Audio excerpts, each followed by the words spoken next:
उठाओ भगवान के दर्शन करने के लिए आए थे। कहते हैं कि भगवान द्वारकाधीश ने अनेक प्रकार से लीला की है, अनेक प्रकार से भगवान ने दर्शन दिया है। लेकिन माँ बहुत सारे कथावाचक भगवान के किस तरह से बताते हैं कि भगवान ने चीर चुराया है, चीर हरण किया है, ये किया है। भगवान ने चीर चुराया था उस समय मेरे द्वारकाधीश 7 वर्ष के थे। उन गोपियों को ज्ञान दिया था। क्या ज्ञान दिया था गोपियों को? कि हे गोपियों, इस गंगा में बिना वस्त्र से स्नान कर रही थी। उनको ज्ञान दिया था इसमें छोटे छोटे जीव जंतु रहते हैं, इससे तुम्हें नरक मिलेगा, तुम्हारी बेचारे इन जीव की दृष्टि पड़ती है, तो ये गोपियों तुम्हें नरक में जाना पड़ेगा। भगवान ने उनको ज्ञान दिया था। लेकिन बहुत सारे भगवान के बारे में क्या पुआ उड़ाते हैं, अनेक प्रकार से बताते हैं। नहीं, मेरे द्वारकाधीश ने उन गोपियों को ज्ञान दिया था। इसीलिए कहते हैं माँ, भगवान ने अनेक प्रकार का ज्ञान दिया है। भगवान द्वारकाधीश 2.5 मेथारी के पुत्र में आते हैं। कितने? 2.5 मेथारी का पुत्र भगवान द्वारकाधीश क्यों है? हमने आपको सबको बताया था। क्योंकि भगवान ने उस जितने भी कुल में जन्म लिया है सबको भगवान ने मारा नहीं था।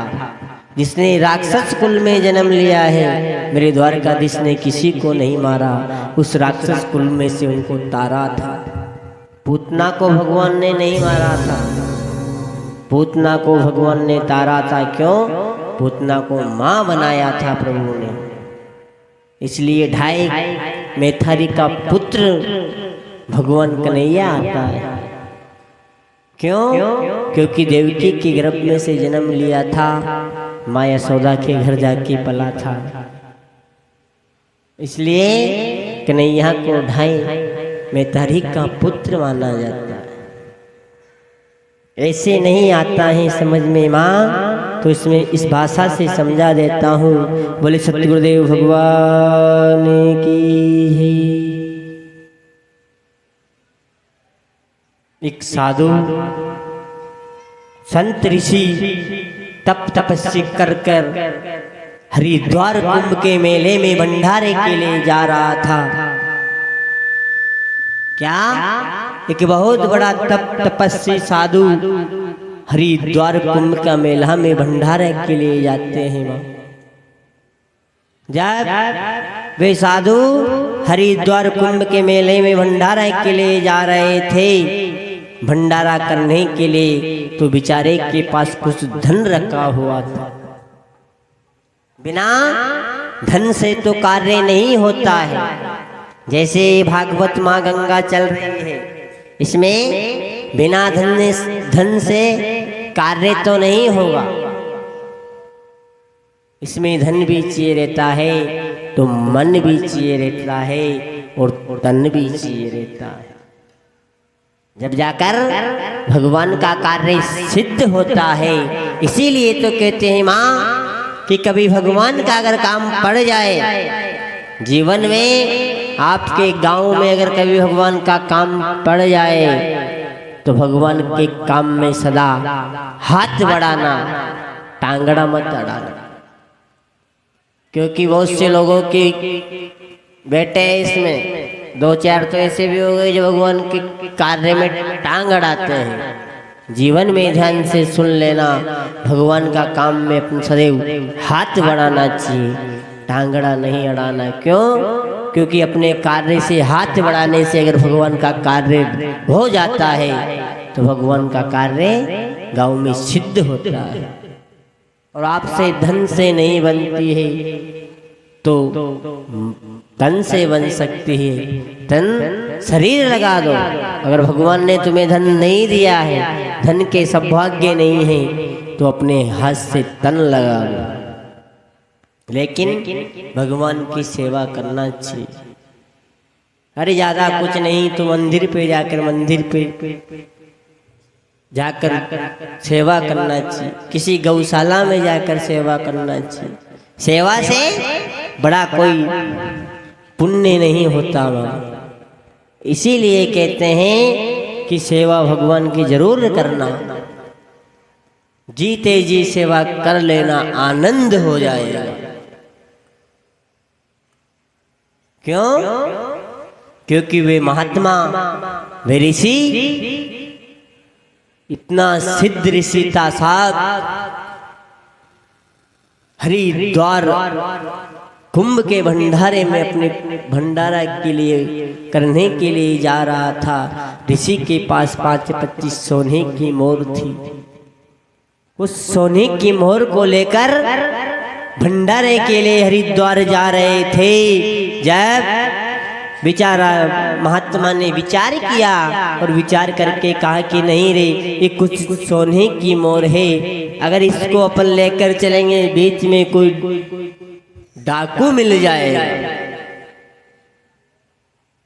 कोई चोर डाकू मिल जाएंगे तो ये धन छुड़ा लेगा और अपना भंडारा अधूरा रह जाएगा। क्या होता है माँ? उस महात्मा ने विचार किया और विचार करके महात्मा ने सोचा कि नहीं रे, इस बांस की डंडी में इसको रख लेते हैं और ऊपर से उस बांस की डंडी में ढक्कन लगा देते हैं। महात्माओं गुरु के संतों के पास बांस की डंडी रहती है, बिना बांस की डंडी से वो तीर्थ यात्रा करते भी नहीं है। क्यों? क्योंकि साधु महात्मा के पास बांस की डंडी जरूर रहती है। क्यों? क्योंकि डंडी रखकर उस बांस की डंडी के सहारे जाते हैं। महात्मा जी ने वे सोने की मोहर उस बांस की डंडी में रख देते हैं माँ, और आनंद के साथ हरिद्वार के कुंभ के मेले की ओर निकल जाते हैं। जब गांव से हाथ जोड़कर प्रार्थना कर पूरे नगर में घूमकर गांव वालों को निमंत्रण देकर निकल जाते हैं कि नहीं रे, मैं कुंभ का भंडारा कर रहा हूं, एक दिन जरूर आना। महात्मा जी धीरे धीरे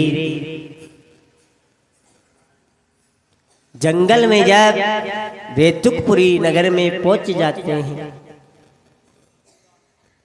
जब घनघोर जंगल हो रहा था, उस समय महात्मा जी ने विचार किया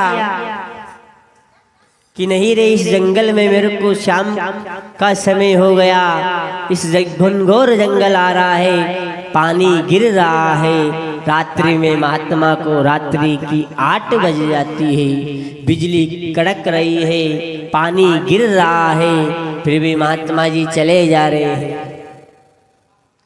घनघोर जंगल में पहुंच जाते हैं माँ, तो महात्मा जी ने विचार किया, दूर तक कोई मेल नजर नहीं आता, तो उसी जंगल में धीरे धीरे चलते गए। रात्रि के समय उस जंगल में एक कुटिया नजर आती है। दौड़ते दौड़ते महात्मा उस कुटिया का दरवाजा खटखटाता है। जब उस महल का दरवाजा खटखटाता है तो उस महल में एक नारी रहती है। जब नारी का महात्मा जी ने दरवाजा खटखटाया, नारी ने जब दरवाजा खोलकर देखा तो महात्मा जी ने उस माँ को प्रणाम किया। माँ, मैं हरिद्वार की ओर जा रहा हूँ, भगवान के दर्शन के लिए जा रहा हूँ, ये पानी बहुत गिर रहा है, इसलिए मैं आपके एक रात आपके घर रुक सकता हूँ। वे नारी ने महात्मा जी को अंदर बुला लिया क्या हुआ माँ? महात्मा जी जब अंदर गए तो उस नारी ने अपने पति का वस्त्र देखकर कहा, गुरुवर साधु, ये आपके वस्त्र गीले हो गए हैं, ये वस्त्र ले लीजिए। महात्मा जी को अपने पति का वस्त्र दे दिया। महात्मा जी ने अपने वस्त्र पहनकर रात्रि समय, रात की 11 बज रही थी, उस समय उस नारी ने भोजन बनाकर महात्मा को भोजन करवाया। भोजन करवाकर महात्मा जी को भोजन करवा दिया। सो महात्मा जी के बिस्तर कर दिया। महात्मा जी चैन की नींद से सो रहे थे। बेचारे चलते चलते थक गए। क्या होता है माँ? उस नारी के मन में पाप आता है। जीवन में हम इसीलिए कहते हैं माँ, संसार में अगर कुछ विश्वास किसी के पास नहीं रहा, इसीलिए तो कहते हैं कि दूध को लीटर से नापना, कपड़े को मीटर से नापना, जमीन को जरीब से नापना, इंसान को करीब से नापना, जब जाकर इस संसार में विश्वास करना, अन्यथा किसी पर विश्वास मत करना। क्यों? क्योंकि इस इंसान में ऐसी कोई चीज नहीं है जिसमें इसका निकालने से खतरा खत्म हो जाएगा। इंसान में ऐसी कोई चीज बाकी नहीं है जिसका इंसान का अपन निकाल ले तो खतरा खत्म हो जाता है। सांप का अगर दांत तोड़ देते हैं तो जहर की पोटली खत्म हो जाता है। उससे फिर सांप को गले में पटका कर खूब घुमाओ, उसका खतरा खत्म हो जाता है। बिच्छू का डंग तोड़ने पर बिच्छू को कान में लटका लेना, खतरा खत्म हो जाता है। और शेर को मदारी के पास ले जाते हैं तो उस मदारी उस शेर को बड़े बड़े भस्मे कर लेते हैं, शेर का भी खतरा खत्म हो जाता है। माँ, इस इंसान का क्या निकाल लेंगे शरीर में से जो खतरा खत्म हो जाएगा। इनमें, इस प्राणी में ऐसी कोई चीज नहीं बाकी है, इससे कुछ नहीं निकलता। इसीलिए तो कहते माँ, इंसान को करीब से नापना, जब जाकर विश्वास करना, अन्यथा विश्वास मत करना। क्योंकि अपने कासम का से ही नैया डुबाते हैं। जो अपने कास रहेंगे वही नैया डुबाते हैं, बाकी और दूसरा नैया नहीं डुबाता है। रावण का भेद किसने बताया था? रावण भगवान से नहीं मरता, भगवान राम को हर चीज में बड़े थे। भगवान राम से रावण हर चीज में बड़ा था। चैलेंज दिया था राम को कि हे राम, तू मेरे को नहीं मार सकता। क्यों नहीं मार सकता? राम को चैलेंज दिया था रावण ने। बड़े बड़े ऋषि, बड़े बड़े देवता, ब्रह्मा जी, विष्णु, भगवान शंकर को तो रावण ने दास बना रखा, बस में कर रखा था। इंद्र तो रावण के घर पानी भरने के लिए आता था। वे रावण था, लेकिन रावण किस लिए मरा? क्योंकि रावण पतिव्रता नारी को, पतिव्रता नारी माँ सीता का श्राप था। माँ, जब पाप का घड़ा भरा जाता है ना, तो एक दिन जरूर फूटता है। इसीलिए तो कहते हैं माँ, पाप से तो इतना डरना जितना आपको सांप से डर लगता है, क्योंकि सांप को देखते रूम रूम खड़ा हो जाता है। इतना डरना पाप से। क्यों? पाप मात्र दो ही जगह नहीं आता, अन्यथा पाप इस कलयुग में चल रहा है।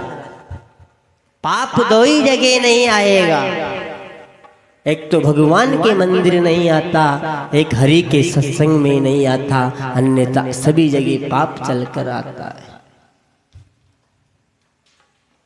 इसीलिए तो कहते भगवान के दर्शन करो, भगवान के भजन करो, भगवान के नाम जपो, किसी गुरु के शरण में चले जाना, किसी गुरु को बना लेना तो ये भव सागर में ये जीव नहीं अटकेगा। गुरु पार लगा देगा। बैतरणी संसार में नीम भी नहीं है बिना गुरु का रहने का, इस धरती पर पैर रखने का भी उसका। क्यों? क्योंकि नुग्रह का कोई दान नहीं लगता।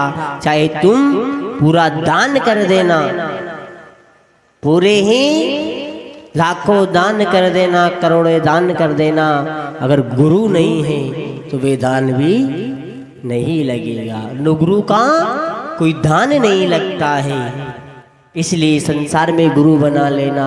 और गुरु भी ऐसा बनाना, पानी पीना छान कर गुरु बनाना जानकर। क्योंकि गुरु भी अरे तरह के आ रहे हैं। वे तो डूबेंगे, जो डूबेंगे तुम्हें भी ले डूबेंगे। मैं तो डूबा सनम, तुम्हें भी ले डूबा। ये वाले भी गुरु आ रहे हैं आजकल, कलयुग में भी आ रहे हैं। पानी पीना छान कर गुरु बनाना जान कर। नहीं तो माँ, मैं तो यही कहता हूँ, संसार में गुरु समझ में आए तो उसे गुरु बनाना, अन्यथा माँ शिवरात्रि के दिन जाना भगवान शंकर के पास और भगवान शंकर को गुरु बना लेना। स्वयं गुरु और स्वयं शिष्य। क्यों? नहीं तो बहुत सारे गुरु पड़े हैं अभी, और गुरु भी वही होता है माँ। गुरु कौन होता है? जो भगवान की सेवा कराए। वे अपने फोटो की सेवा कराए वे गुरु नहीं होता, वे ढोंगी होता है। गुरु वही होता है जो पहले भगवान की पूजा करा ले और फिर बाद में अपनी पूजा करा ले। वे गुरु होता है। वे गुरु नहीं होता जो भगवान की पूजा छोड़कर और स्वयं की पूजा कराए। वे गुरु नहीं होता।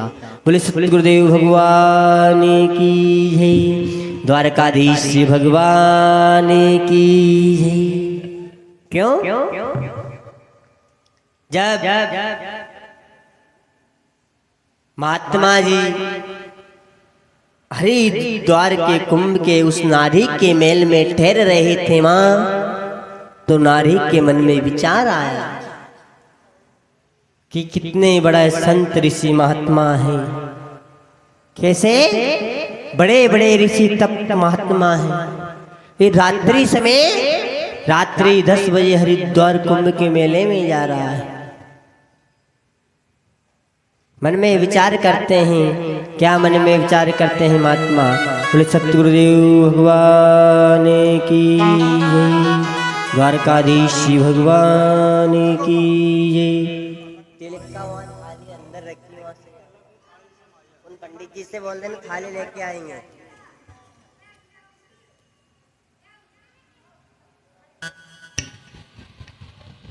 बोले सतगुरुदेव भगवान की है। एक भजन लेते हुए माताओं स्वागत की बेला है। इसके बाद फिर पुनः भागवत में प्रवेश करेंगे। बोले सतगुरुदेव भगवान की। सांवरिया की बंसी बजी, राधा प्यारी नाचन लगी। सांवरिया की बंसी बजी, राधा प्यारी नाचन लगी। सांवरिया की बंसी बजी, राधा प्यारी नाचन लगी। सांवरिया की बंसी बजी, राधा प्यारे नाचन लगी। नाचन लगी रे ये तो नाचन लगी। नाचन लगी रे तो नाचन लगी। नाचन लगी रे ये तो नाचन लगी। नाचन लगी रे तो नाचन लगी। सांवरिया की बंसी बजी, राधा प्यारी नाचन लगी।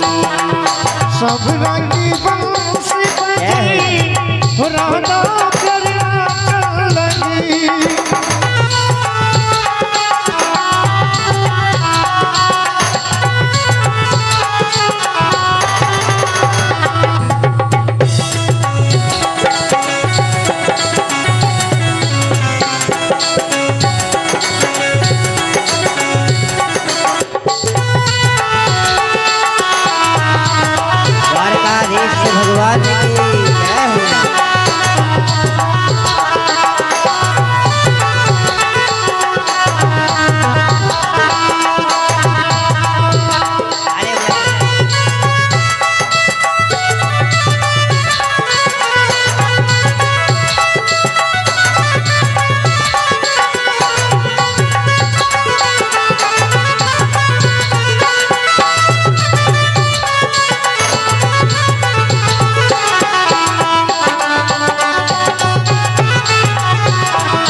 भगवान की जय हो।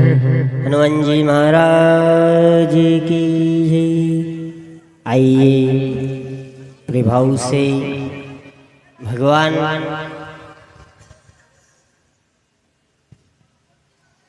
द्वारकाधीश के चरणों में प्रणाम करते हुए भगवान से प्रार्थना करना कि हमें पाप से बचना है। कहते हैं माँ, पाप संसार में अनेक होता है, लेकिन भगवान की कहते हैं माँ, काजल से काला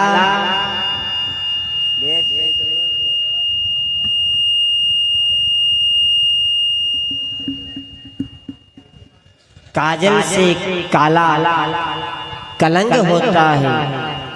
क्या? काजल से काला कलंक होता है और पानी से पतला ज्ञान होता है। कहते हैं पानी से पतला ज्ञान होता है, जैसे पानी से पतला ज्ञान होता है ना माँ, इसी प्रकार से काजल से काला कलंक होता है। काजल लगाने से काजल निकल जाएगी, और जिस दिन अगर इस काया पे दाग लग गया वे 7 जन्म तक नहीं निकल पाएगा। क्यों? कलंक नहीं होना चाहिए। अगर संसार में अपने काया पे अगर कलंक लग गया तो समझ लेना 7 पीढ़ी तक नरक जाएगी। इसलिए माँ, कलंक नहीं होना। भगवान को ये चरित्र, ये मुंह उस द्वारकाधीश को दिखाना है, भगवान को दिखाना है। इसीलिए कहते हैं कि भगवान से, पाप से तो इतना डरना जितना सांप से डर लगता है। अब समझ लेना कि नहीं रे, पाप कितना आड़े आ रहा है। वह महात्मा उस नारी के महल में रुका हुआ था। उस नारी के जब पति दोनों रात्रि समय बात कर रहे थे। क्या बात कर रहे थे माँ? उस नारी के मन में पाप आया, और मन में पाप आने के कारण उस नारी ने अपने पति से कहा, स्वामी महात्मा जी तो बहुत सिद्ध है, महात्मा संत बहुत सिद्ध है, लेकिन स्वामी ये महात्मा जी के पास कुछ धन है। क्या कहता है माँ? महात्मा जी बहुत सिद्ध है, लेकिन स्वामी ये महात्मा बांस की डंडी क्यों रखते हैं? तो उस नारी ने कहा, क्यों री, महात्मा संत तो बांस की डंडी रखते हैं, बांस की डंडी रख कर ही आगे चलते हैं। नहीं स्वामी, महात्मा संत तो बांस की डंडी तो रखते हैं, लेकिन इस डंडी में कुछ, बांस की डंडी तो रखते हैं, लेकिन इस महात्मा ने बांस की डंडी के ऊपर से ढक्कन लगा रखा है। इस बांस की डंडी के ऊपर ढक्कन लगा हुआ है। रात्रि समय बेचारा महात्मा को नींद आ रहा था। महात्मा जी सो गए थे माँ। जब महात्मा को नींद आ जाती है तो रात्रि समय उस बांस की डंडी को वे नारी महात्मा के पास जाती है और उस बांस की डंडी को निकाल कर अपना महल में आती है। और उस महल में, अपना महल में जब उस बांस की डंडी का ढक्कन खोलती है माँ, तो उस महात्मा की रखी हुई मोर निकाल लेती है। निकाल कर अपने पति से कहती, देखो स्वामी, मैंने कहा था ना इस बांस की लकड़ी में कुछ और है, इस बांस की लकड़ी के ऊपर ढक्कन लग रहा है, क्योंकि बांस अंदर से पोला होता है। बांस की जो डंडी होती है वे अंदर से पोली होती है। बेचारा वे धन महात्मा हरिद्वार कुंभ के मेले भंडारे के लिए जा रहा था। उस नारी ने रात्रि समय वे धन निकाल लिया और साहब निकाल कर उस बांस की डंडी में रखोड़ा भर दिया। उस नारी ने दिमाग लगाया कि नहीं रही, अगर ये नारी डंडी में कुछ वजन महात्मा को पता लग गया तो महात्मा जी अपन को पकड़ लेंगे। उस नारी ने रात्रि समय उस डंडी में रखोड़ा भर दिया। मां आखिर में उस रखोड़ा भरकर उसके वापस ढक्कन लगाकर रात्रि में उस महात्मा के सिराने रख आती है। जब दिन में प्रातः काल उठते 4 बजे महात्मा जी ने मुंह धोकर स्नान कर कर महात्मा जी वापस हरिद्वार की ओर निकल पड़ते हैं। महात्मा ने विचार किया, जब उस बांस की डंडी को उठाकर देखा तो महात्मा जी ने सोच लिया कि अपना धन सुरक्षित है। बेचारा महात्मा को कुछ पता नहीं चला कि महात्मा ने हाथ में लिया डंडी तो पता चला कि इसमें वजन बराबर है। महात्मा को कुछ पता नहीं लगता है। माँ कुछ सुबह से महात्मा जी चले जा रहे हैं। भगवान के नाम जपते जपते महात्मा जी हरिद्वार कुंभ भगवान की जय, द्वारकाधीश भगवान की जय। महात्मा जी को विचार हुआ। मां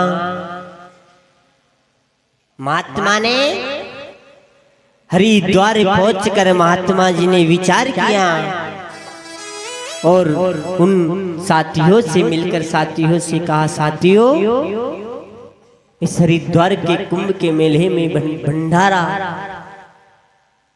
आज से भंडारा प्रारंभ करते हैं। साहब महात्मा जी ने टेंट लगवा दिया, दुकान वाले से बात कर लिया। सावंड वाले जो था भंडारा प्रारंभ कर दिया। महात्मा जी का भंडारा चलने लगा। आनंद के साथ महात्मा जी भंडारे में दिन दुखे संतों की सेवा कर रहे थे। जब 8 दिन हो जाता है, मां धीरे धीरे भंडारे को चलते 8 दिन हो गए। उधर उस नारी का सुनो, किस नारी का? जिसने उस महात्मा का धन चुराया था। जब उसके कोई संतान नहीं थी, उस नारी के महात्मा का धन चुराया था, उसके कोई संतान नहीं थी। संतान नहीं होने के कारण भी उस नारी ने इतना बड़ा पाप किया कि किसी का धन चुराकर उस ऋषि महात्मा का धन रात्रि में चुरा लिया। लेकिन कहते हैं मां 60 वर्ष के बाद उस नारी के एक पुत्र ने जन्म लिया। कहते हैं कि कभी धर्मात्मा की गाड़ी नहीं चलती है, कभी कभी तो पापी की भी ऐसी चलती है साफ सासू। कभी कभी धर्मात्मा की गाड़ी भी नहीं चलती है और जब पापी की गाड़ी चलती है ना तो सासू चलती है। क्या हुआ? 8 दिन जब उस भंडारा को चलते हो गए